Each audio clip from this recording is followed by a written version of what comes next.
Personne n'est né ni mauvais ni gentil. On vient au monde avec deux facteurs, le mal et le bien.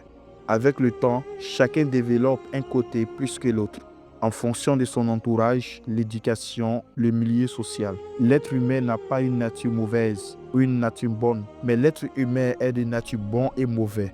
À lui la responsabilité de faire un choix entre eux, ou de mélanger le bien et le mal dans ses actions. Est-ce qu'un homme peut être parfait à l'intérieur de lui? Je dirais non. Toute personne a son côté mauvais et sombre en elle. Même si la personne est considérée comme la meilleure parmi nous, elle a son côté mauvais caché en elle, qu'elle étouffe à chaque fois. Parmi nous, certains cachent le côté sombre et montrent le côté agréable. Et d'autres montrent le côté sombre et cachent le côté meilleur. C'est pour ça que nous sommes responsables de nos actions. Certains appliquent uniquement le côté sombre, d'autres uniquement le côté bon. Et d'autres appliquent le côté bon et mauvais ensemble. C'est pour ça dans le Coran, Allah nous informe de 3 catégories d'âmes. La première, ce sont les âmes qui font le mal. La deuxième, ce sont les âmes qui font le bien. Et la troisième, ce sont les âmes qui font tantôt le bien, tantôt le mal. En effet, si un homme est mauvais, c'est parce qu'il l'a choisi. Sinon, il existe en lui son côté bon. Mais malheureusement, il refuse de l'appliquer. Quelle que soit la méchanceté d'un criminel, il a de la miséricorde envers les gens de son entourage ou de sa famille.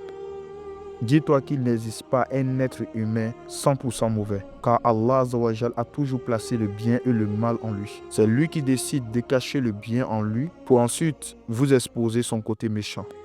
Le bien et le mal en nous est une épreuve, un examen de la vie.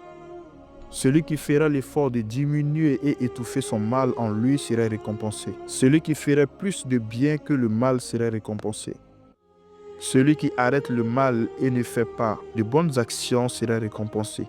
Celui qui utilise le bien pour repousser son mal serait récompensé. C'est pour ça, la priorité en matière de péché en islam est ta personne avant les autres.